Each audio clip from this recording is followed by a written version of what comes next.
On my daughter's wedding day, I covered the costs, picked out the best vineyard, and even arranged the catering. But when I looked at the head table, the seat next to her was reserved for my ex-husband and his new girlfriend. Even their cat had a spot. She turned to me and said, "Mom, you were always better at staying out of the spotlight." I didn't say a word. Right before I left, I slipped a note on the table. When she read it, the whole room froze. My hand froze midair as I stared at the cream-colored envelope. There, in familiar handwriting I hadn't seen in decades, was my name, Eleanor Richardson. Not Mom. Just Eleanor.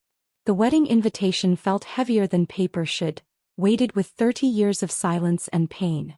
My daughter Emma, my only child, was getting married, and somehow I'd made the guest list, though barely. I sank into my kitchen chair, coffee forgotten, as my fingers traced the elegant script announcing the union of Emma Richardson and James Brennan. The venue was Willow Creek Vineyard, the date just 8 weeks away. No personal note accompanied it, no explanation for breaking 30 years of complete estrangement. Just a formal invitation, as if I were a distant acquaintance she felt obligated to include. The irony wasn't lost on me. 3 months earlier, I'd sat in Dr. Mitchell's office as he delivered news that changed everything. Stage 4 pancreatic cancer with a prognosis of 6 months, maybe less. "We can try aggressive treatment," he'd said, but his eyes told me what his words couldn't. I'd made peace with dying alone, arranging my affairs and preparing for a quiet end. Then Emma's invitation appeared, like a cruelly timed miracle, or perhaps a final chance. Richard, my ex-husband, had methodically erased me from our daughter's life after our divorce. When Emma was 16, he convinced her I'd abandoned them both, that I didn't want the burden of motherhood. The truth, that Richard had cheated repeatedly, that he'd wanted me to terminate my pregnancy with Emma, that our divorce came after I discovered his affair with his secretary, never reached her ears. He had money, influence, and a charming smile that concealed his lies. I had nothing but my word against his, and somehow that was never enough. I stared at my reflection in the hallway mirror, wondering if Emma would even recognize me now. My once auburn hair had faded to a soft gray, and lines mapped my face like roads on a well-traveled map. Cancer had already begun its quiet work, leaving me thinner, my skin slightly yellowed. I picked up the phone and dialed the RSVP number, half expecting to reach a wedding planner. Instead, Emma answered. "Hello." Her voice, mature now but still unmistakably hers, sent a shock through my system. "Emma? It's your mother." The word felt foreign on my tongue after so long. The silence stretched between us, a gulf 30 years wide. "I see you got the invitation," she finally said, her tone carefully neutral. I gripped the phone tighter. "Yes. I'd love to come." Another pause. "Good. Actually, I was hoping to meet with you. There are some details about the wedding we should discuss." The coffee shop where we agreed to meet was neutral territory, filled with college students and young professionals. I arrived 20 minutes early, claiming a corner table with 2 comfortable chairs. My heart pounded as I watched the door, scanning each face that entered. When she finally appeared, I almost didn't recognize her. At 46, Emma had Richard's height and my eyes, her dark hair cut in a stylish bob. She moved with confidence I'd never possessed. "Eleanor," she said with a nod, sitting across from me. Not Mom or even Mother. "Eleanor." I swallowed the hurt. "Emma. You look beautiful." She avoided my eyes, focusing instead on ordering a latte she would barely touch. Small talk felt impossible, so we sat in uncomfortable silence until she finally spoke. "I heard you've done well for yourself." It wasn't a question, but I answered anyway. "Yes. I built my interior design business from nothing. It's been fulfilling." I didn't mention the lonely holidays, the birthdays marked only by unanswered cards, the emptiness of success with no one to share it with. Emma nodded, tapping manicured nails against her cup. "Dad's having some financial troubles. The wedding costs are more than we expected." She finally met my gaze, and I understood the invitation's purpose. Not reconciliation. Money. The pain was sharp but familiar. I'd built my life around such disappointments. "I'd be happy to help," I said, surprising myself with the steadiness of my voice. "Whatever you need." Relief flashed across her face, quickly masked. "I was thinking you could help with the venue. And maybe the catering." "I'll cover everything," I heard myself say. The The venue, catering, flowers, your dress, all of it. Her eyes widened. Everything? But that would be tens of thousands of dollars. I smiled, not mentioning the life insurance policy that would now go unused, the savings meant for retirement I wouldn't reach. Consider it 30 years of missed birthday and Christmas presents.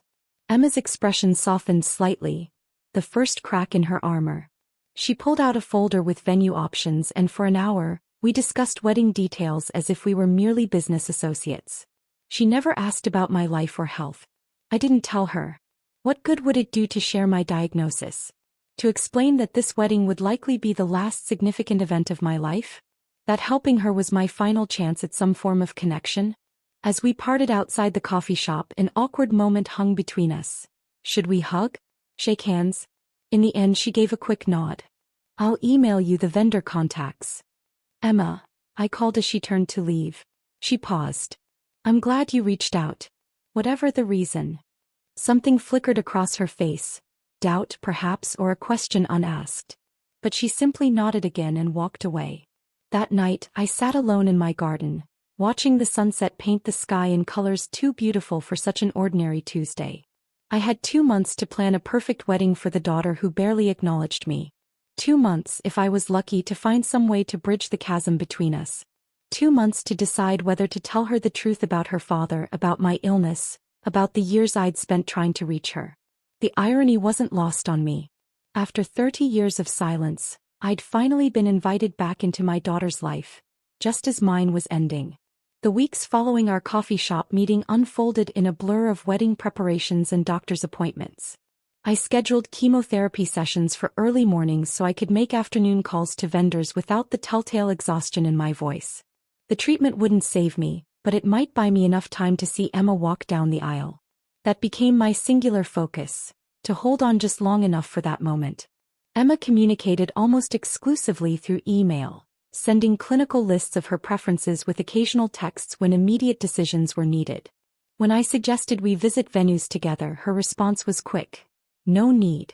James and I will check them out. Just handle the contracts.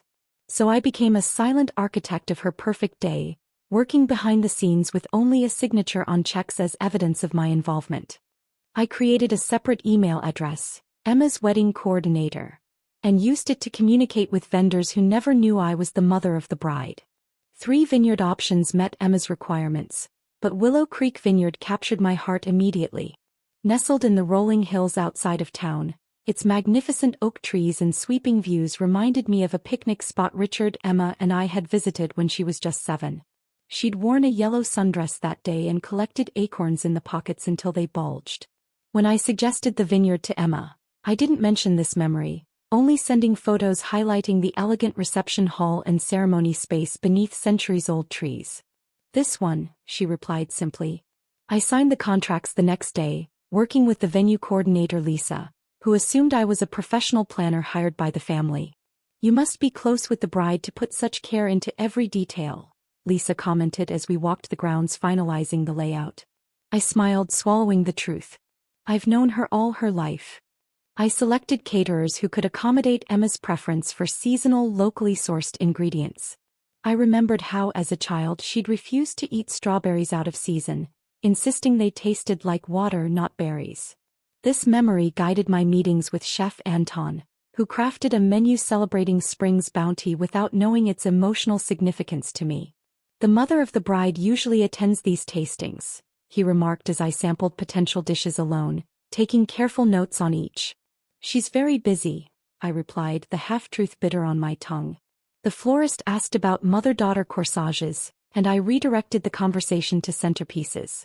The invitation designer inquired about my name for the formal announcement, and I simply pointed to Emma's typewritten instructions. Mr. Richard Richardson requests the honor of your presence. My name appeared nowhere in the invitation I was paying for.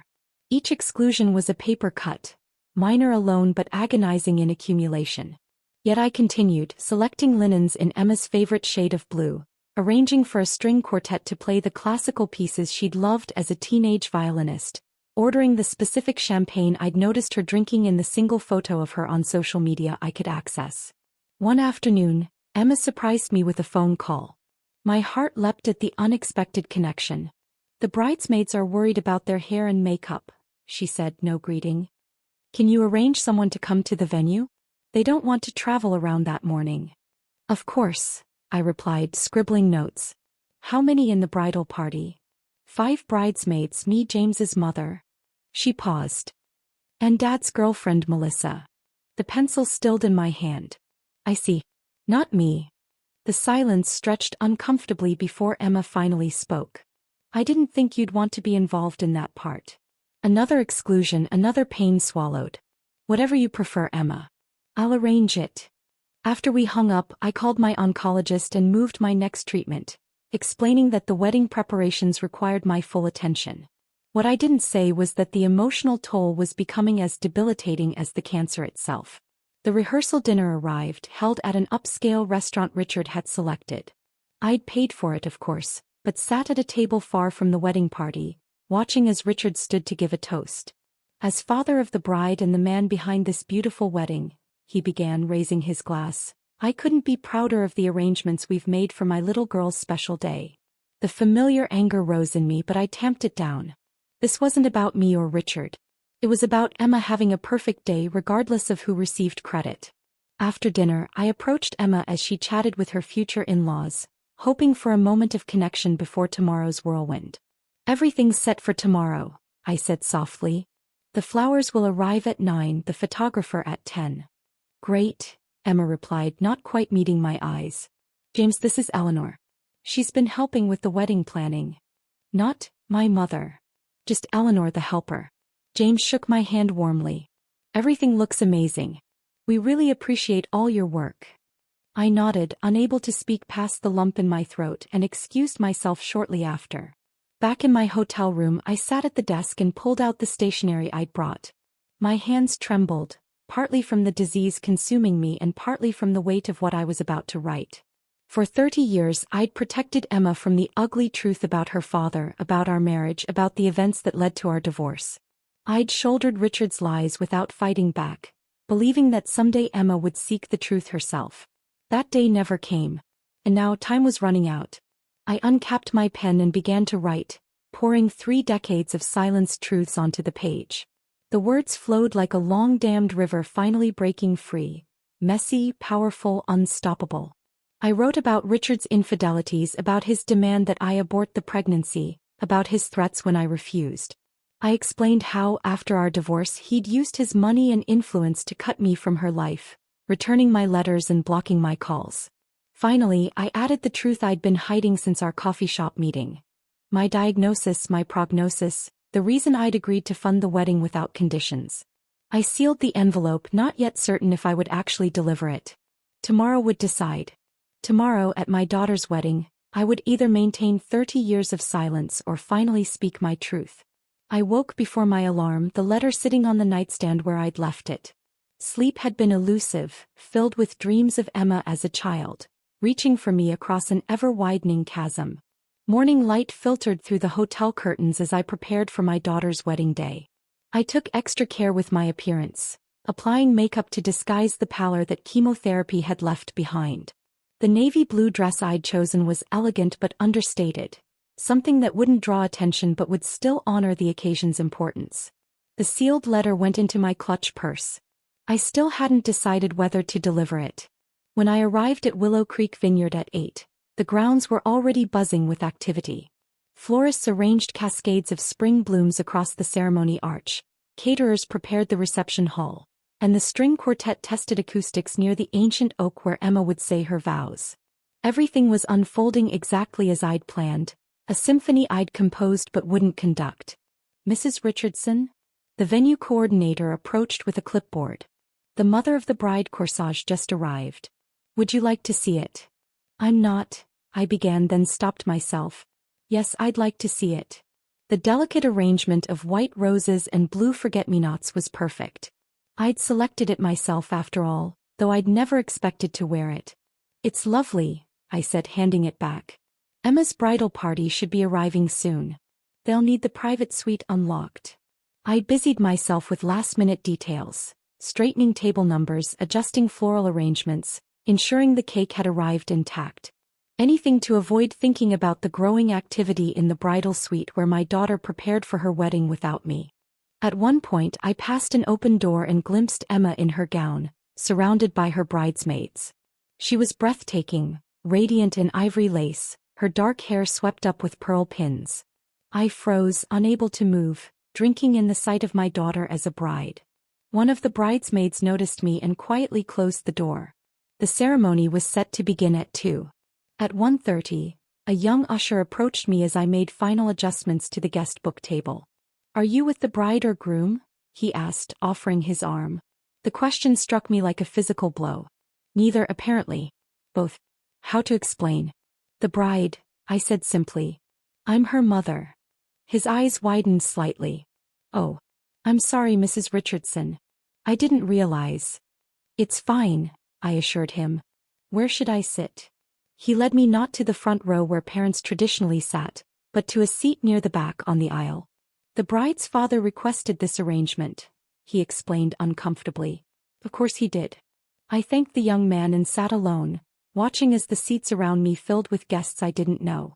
I recognized Richard's sister in the front row, along with cousins I hadn't seen in decades. Not one person approached me or seemed to recognize who I was. The music began and the wedding party processed down the aisle. Richard appeared with Emma on his arm, both beaming. My breath caught at their resemblance.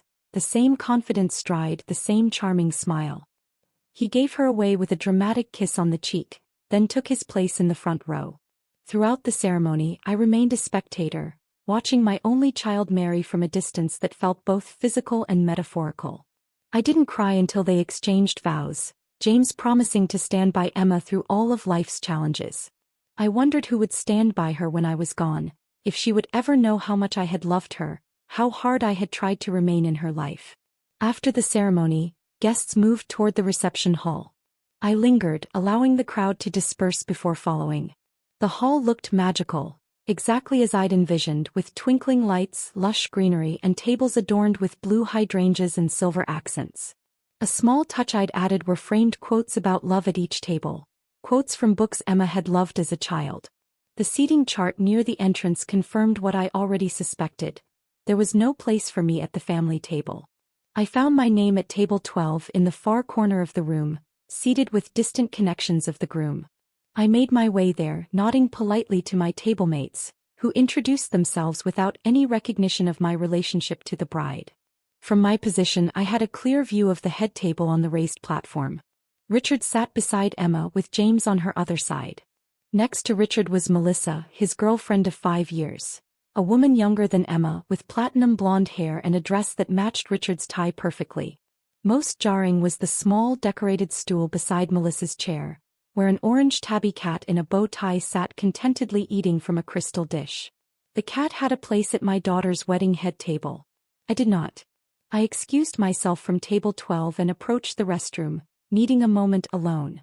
The pain was becoming physical, a tightness in my chest that had nothing to do with my illness.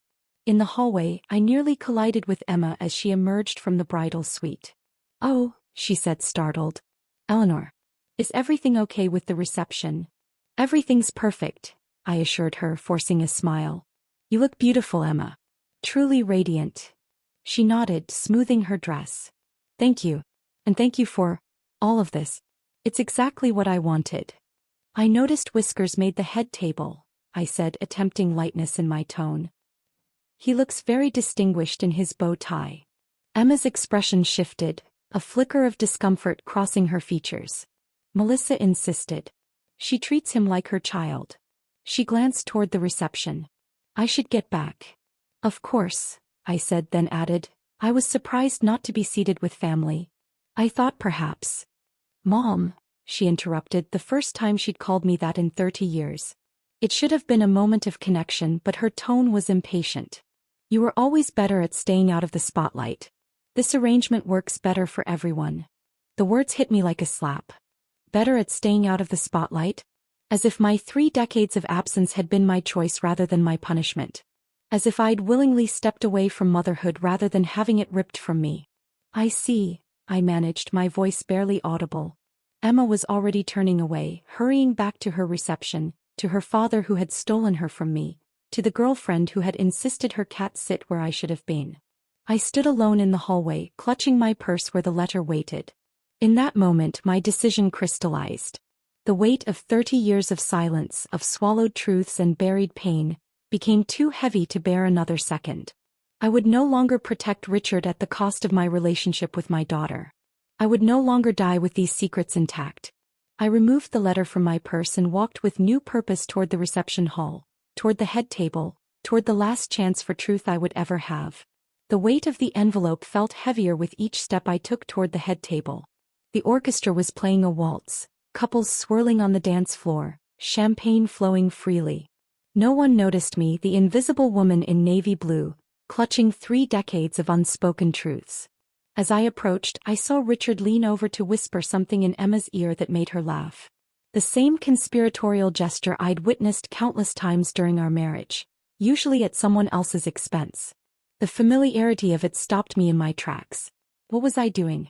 Was I about to ruin my daughter's wedding day with revelations that would shatter her image of her father?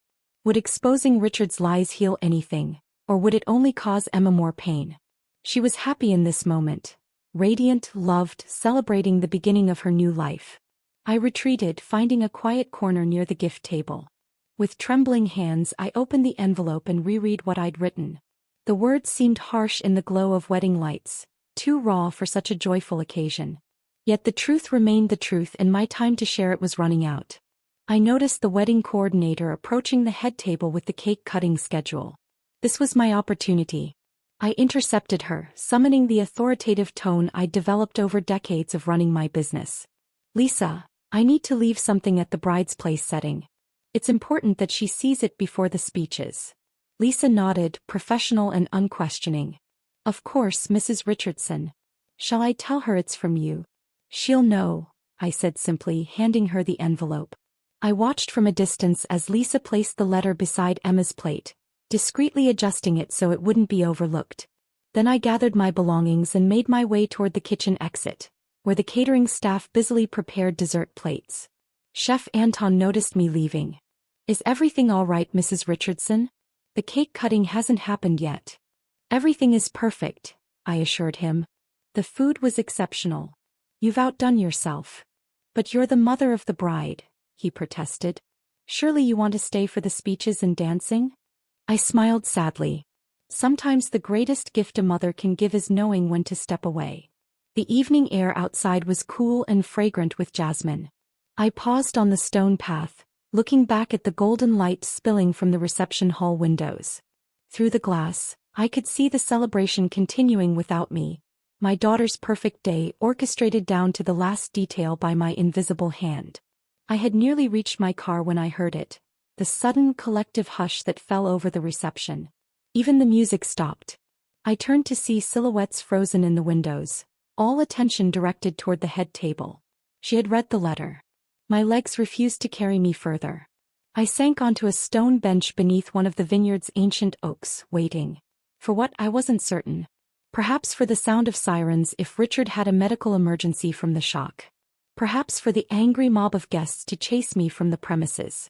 Or perhaps just for the courage to drive away and let the chips fall where they may.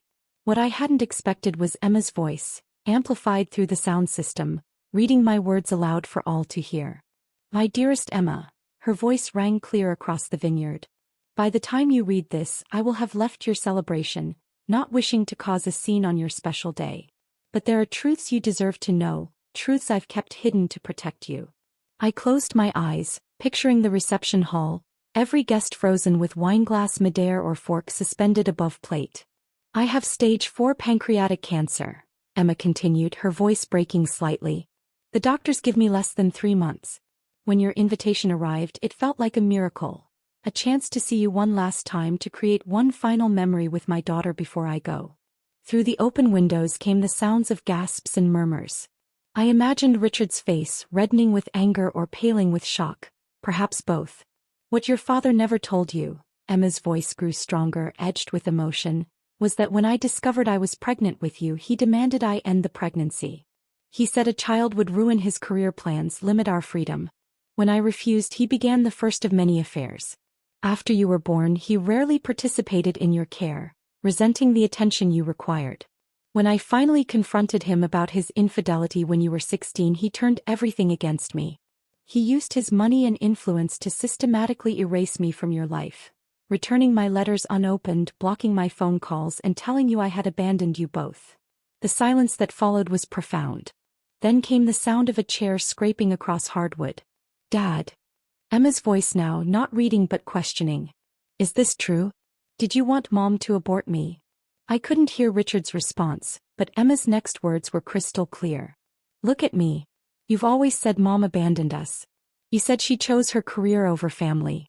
You said she didn't fight for custody because she didn't want the responsibility. Her voice rose with each accusation. Was it all lies? The murmuring grew louder. I heard a man's voice, Richard's, though his words were indistinct. The cat has a place at this table, Emma said, her voice breaking. Mom funded this entire wedding, picked everything, arranged everything, and you couldn't even seat her with family? Another pause, then the distinctive sound of a champagne glass shattering. Don't touch me, Emma's voice cracked like a whip. I want the truth. No. In front of everyone. I sat frozen on my bench, heart pounding. The confrontation I'd imagined for 30 years was happening just yards away, and I couldn't bring myself to witness it directly. Part of me wanted to run back in, to stand beside Emma, to face Richard together. But this moment belonged to her, her reckoning with the father who had shaped her understanding of the world with carefully constructed lies. Everyone out, Emma's voice commanded through the speakers. Reception's over. Please leave. Now. The vineyard doors burst open, guests spilling out in confused clusters, some glancing my way with new recognition in their eyes. Richard's voice carried across the lawn, pleading Emma's name. Melissa hurried past, clutching the cat carrier, mascara streaking her cheeks. I remained on my bench, invisible no longer, as the beautiful wedding I'd created imploded in spectacular fashion. The truth I'd kept buried for 30 years had finally emerged, shattering the perfect facade Richard had maintained for so long. I wasn't sure if I'd done the right thing. I only knew I couldn't die with those secrets still locked inside me, couldn't leave Emma believing the narrative Richard had crafted at my expense. Whatever happened next, at least it would be built on truth, not comfortable lies. The exodus of wedding guests continued for nearly 20 minutes. I remained on my bench, watching taillights disappear down the winding vineyard road. The string quartet packed their instruments in hushed silence. Caterers emerged from the kitchen door with confused expressions, carrying trays of uneaten desserts. The perfect wedding I'd orchestrated had unraveled in minutes, leaving stunned silence in its wake. I should leave too, I thought. My presence would only complicate an already devastating situation. I stood up, legs unsteady, and fumbled for my car keys. Mom. I froze at the sound of that single word. Emma stood at the edge of the garden path, still in her wedding gown, though she'd discarded her veil. Her makeup was smeared from tears, her carefully styled hair coming loose.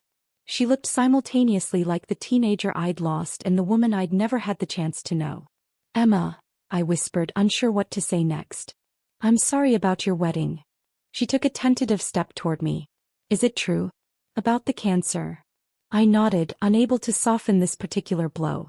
Stage 4 pancreatic. It's aggressive. How long? 3 months, maybe less. The chemotherapy isn't working. Another step closer. And the rest? About Dad wanting me. She couldn't finish the sentence. Also true, I said quietly. I never wanted you to know that part. What child wants to hear they weren't wanted by a parent? But I couldn't leave you believing his version of our history. Not when you're dying, she finished for me. The vineyard fell silent except for the chirping of crickets and the distant sound of a car door slamming. The wedding photographer leaving, perhaps, or the last of the guests. Why did you leave? Emma asked suddenly, her voice small. Dad always said you chose your career over us. That you didn't fight for custody because you didn't want the responsibility. I sank back onto the bench, motioning for her to join me. After a moment's hesitation, she did, arranging her wedding dress carefully around her. I never left you, Emma. I fought for you with everything I had.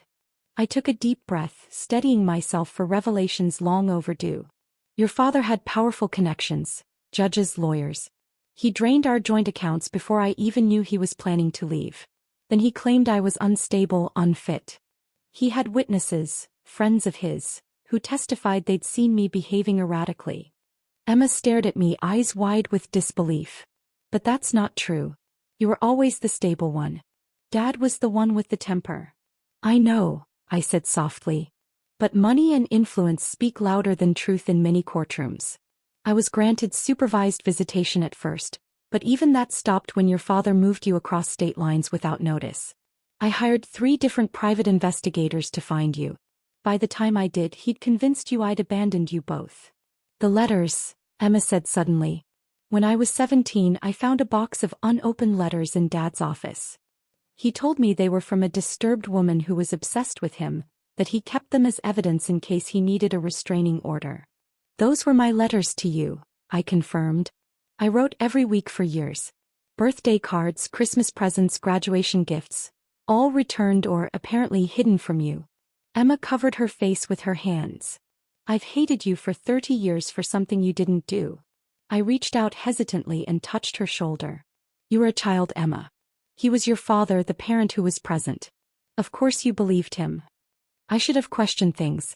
Should have tried to find you when I got older, hear your side. He made that nearly impossible, I reminded her. He changed your last name after the divorce, moved repeatedly. I tried to find you through friends, family, even hired professionals. He was always one step ahead. Until my wedding, Emma said, looking up. Why did you agree to pay for everything after how I treated you at that coffee shop? I was cold, clinical. I practically asked for your money outright. Because you're my daughter, I said simply. And I'd rather have you in my life on any terms than not at all. Emma was quiet for a long moment, processing years of revelations in minutes. He left the reception, she finally said. When I confronted him about the abortion, about turning me against you, he couldn't even look at me. He grabbed Melissa and just left. His own daughter's wedding. I'm sorry, I said, meaning it. Whatever Richard had done, he was still her father. Don't be. Emma straightened her shoulders. It's not your apology to make. A cool breeze swept through the vineyard, causing Emma to shiver in her sleeveless gown. I instinctively removed my wrap and placed it around her shoulders, a maternal gesture 3 decades overdue. What happens now? She asked, clutching the fabric around her. That depends on what you want, I replied carefully. I've said my piece. I won't force my way into your life. Emma turned to me, really looking at me for the first time. I don't know where to start. 30 years of believing one version of the truth, and now. She shook her head. Can you forgive me? For believing him? For treating you the way I did? There's nothing to forgive, I said, emotion thickening my voice. You were a child caught in an ugly situation. I'm not a child anymore, she said firmly. And I've been unfair to you. Cruel even. The past is the past, I told her. We can't reclaim those years. But we have now. 3 months, Emma whispered, the reality of my prognosis sinking in. Is there anything they can do? Other treatments, clinical trials? I shook my head. I've explored every option. I've made my peace with it. I hesitated, then added, having you back in my life even briefly, that's more than I dared hope for. Emma's hand found mine on the bench between us. What do we do with the time we have left? Get to know each other, I suggested. I want to learn about the woman you've become. And if you're willing, I'd like to tell you about the woman I was. Not the villain in your father's stories, but the mother who loved you every day for 46 years. I'd like that, Emma said softly. She glanced back at the reception hall, where staff were now clearing tables and dismantling decorations. Some wedding day, huh? Not quite what I'd planned, I admitted. This conversation is worth more than any reception, Emma said firmly. She stood still, holding my hand. Come on. Let's get out of here. Where are we going? Emma gave me a tentative smile, the first genuine one I'd seen directed at me in 30 years. Home. To talk. To start over while we still can. As we walked toward the parking lot, Emma in her wedding dress and me supporting her arm as if we'd never been parted, I felt something I hadn't experienced in decades. Hope. Not hope for my own future. That path was set. But hope for healing, for understanding, for a connection I'd thought forever lost. 3 months wasn't much time to recover 30 years of separation. But as Emma helped me into her car, her new wedding ring catching the moonlight, I realized it was enough. Enough time to share our truths, to rebuild a foundation of understanding, to create memories that might sustain her long after I was gone. "Mom," Emma said as she started the car. The words sounded natural now, no longer foreign on her tongue. "Yes, sweetheart. I think I've missed you my whole life without even knowing it." As we drove away from the vineyard, leaving behind the wreckage of a wedding and the weight of 3 decades of silence, I felt the circle of our story beginning to close. Not with the perfect fairy tale ending I might have once imagined, but with something more valuable: truth, forgiveness, and the precious gift of time, however limited, to finally be mother and daughter again.